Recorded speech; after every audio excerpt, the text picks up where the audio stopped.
Hello வணக்கம், இது உங்கள் சிவி ஜோன். ஸோ எல்லாரும் எப்படி இருக்கீங்க? இப்போ பார்த்தீங்கன்னா லைவில் வந்துட்டு அந்த ப்ரொமோஷன் டாஸ்க் நடந்துச்சு. ஏன் ப்ரொமோ 4ல் வந்து ப்ரொமோஷன் டாஸ்க்கை வந்துட்டு மெயினாக கொடுக்குறாங்க அப்படின்னு எனக்கு டவுட் வந்துச்சு.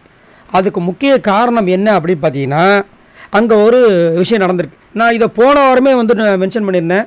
என்னென்னா, தீபக் பார்த்தீங்கன்னா மோஸ்ட்லி வந்துட்டு அருண் அண்டு விஷால் எந்த டீமில் இருக்காங்களோ அவங்கள தான் வந்து வின் பண்ண வைக்கிறதுக்கு இன்சிஸ்ட் பண்ணுறாரு. அது நீங்கள் வந்துட்டு நல்லா நோட் பண்ண பச்சையாக தெரியும். இன்றைக்கும் பார்த்தீங்கன்னா முத்துக்குமரன், மஞ்சரி, ஜாக்லின் அவங்களாம் வந்து தனியாக ஒரு டீமில் இருக்காங்க.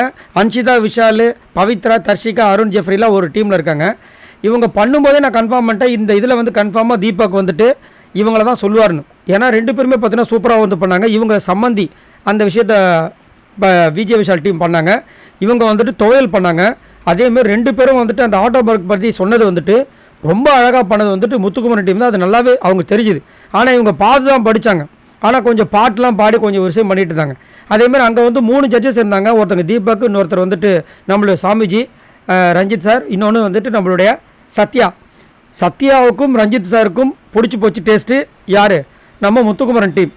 ஆனால் தீபக் என்ன பண்ணுறாரு, வாலண்டராக அதை புகுத்துறாரு. அது பச்சையே தெரியுது. நான் இதை முன்னாடி இதுலேயே சொல்லியிருந்தேன்.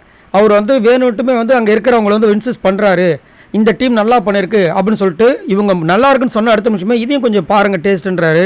அதுக்கப்புறம் திரும்ப வந்து வாங்கி திரும்ப ஒரு டேஸ்ட் பண்ணுன்னு சொல்லிட்டு 2 பேர்கிட்ட வாங்கும்போது முத்துக்குமரன் டீமில் செஞ்ச அந்த துவையல் காலி. ஏன்னா ஆப்போசிட் டீம் நல்லா இருக்கு வாங்கி நக்கி சாப்பிட்டு முடிச்சிட்டாங்க. இந்த டீமில் இன்னும் அப்படியே இருக்குது, காரம் அதிகமாக இருக்குது. அது வந்து கொஞ்சம் கலராக இருக்கான். இதுதான் பாருங்க. அதுக்கப்புறம் என்ன பண்ணுறாரு தீபக், அங்கே இருக்கிற ரஞ்சித் சார்கிட்டையும் சத்யாக்கிட்டையும் போனஸை விட்டுறாதீங்க, மைண்டில் வந்து போனஸ் வேணும். ஏன்னா அங்கே சொல்லியிருக்காங்க பாருங்கள் போனஸு. இவங்களுக்கு முன்னாடி அவங்க எடுத்தாங்க இன்க்ரீடியன்ஸ், அதை மறந்துடாதீங்கன்றாரு. அதுக்கப்புறம் ப்ரெசன்டேஷன் அவங்க பார்த்து படித்ததெல்லாம் வந்து சூப்பர்ன்றாரு. ஸோ அதுலேயும் நம்மளுக்கு தெரிஞ்சிருச்சு. அதே மாதிரி முத்துக்குமரன் டீமும் முடிவு பண்ணிட்டாங்க.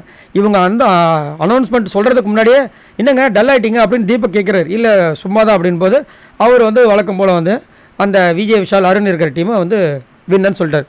நல்லா நோட் பண்ணிக்கோங்க. இன்னும் வர வாரங்களை கண்டிப்பாக இந்த மாதிரி ப்ரொமோஷன் டாஸ்க் நடக்கும். ஏதாவது ஒரு டைமில் வந்து விஜய் விஷாலோ இல்லை அருணோ முத்துக்குமரன் டீமில் இருக்கும்போது அந்த டீம் வின் பண்ண பாருங்கள். நோட் பண்ண நல்லா உங்களுக்கு தோணும். ஏன்னா தீபக் வந்து அது பச்சையாக தெரியுது. அதனால தான் ஆர்னோ அன்றைக்கே சொன்னார், கணிச்சிட்டார். என்னென்னா, இந்த ஜால்ரா கேங்கை வந்து திருத்த முடியாது, இந்த ஜால்ரா கேங்க ஒரு விஷயத்தை பண்ணிட்டு இருக்காங்கன்னு. அது யார் சொன்னாங்கன்னா சத்யா, தீபக், விஜய் விஷால், அருண் பிரசாத். அதுலேயும் குறிப்பாக ரஞ்சித் சாரை வந்துட்டு டக்குன்னு என்ன பண்ண தீபக் வந்து நீங்கள் சொல்லிவிடுங்க இந்த வின்னர் அனௌன்ஸ் பண்ணும்போது ரஞ்சித் சார் நான் சொல்ல முடியாதுன்ட்டார். ஏன்னா போன வாட்டியும் இதே தான் சொன்னார், ரஞ்சித் சார் நான் சொல்ல முடியாது அப்படின்னு. ஏன்னா அவருக்கு அதுலேயும் பிடிக்கல தீபக் வந்து பண்ண விஷயங்கள், இதுலேயுமே சுத்தமாக பிடிக்கல. அதுக்கப்புறம் ரஞ்சித் சார் என்ன பண்ணிட்டாருன்னா சத்யா கிட்ட சொல்லிட்டார். சத்யாவும் ஒரு அரமனசாக தான் சொன்னார். பட் சத்யாவுக்கு கொஞ்சம் தோணிருக்கும், இருந்தாலும் அவங்க டீமை வந்து விட்டு கொடுக்க மாட்டாப்புல. ஸோ ஸ்டார்ட் பண்ணது அவர் தான். ஆனால் கடைசியில் வந்துட்டு எல்லாத்தையும் தீபக்கே சொல்லி அதை அனௌன்ஸ் பண்ணாப்புல. ஸோ உங்களுக்கு இதில் என்ன தோணுதுன்றதை மறக்காமல் கமெண்ட்ஸ் பண்ணுங்கள். நீங்கள் பார்த்தீங்களா இல்லையா, உங்களுக்கு கண்டிப்பாக தோணிருக்கும். அதை மறக்காமல் கமெண்ட்ஸில் சொல்லுங்கள். பாய் நண்பர்களே.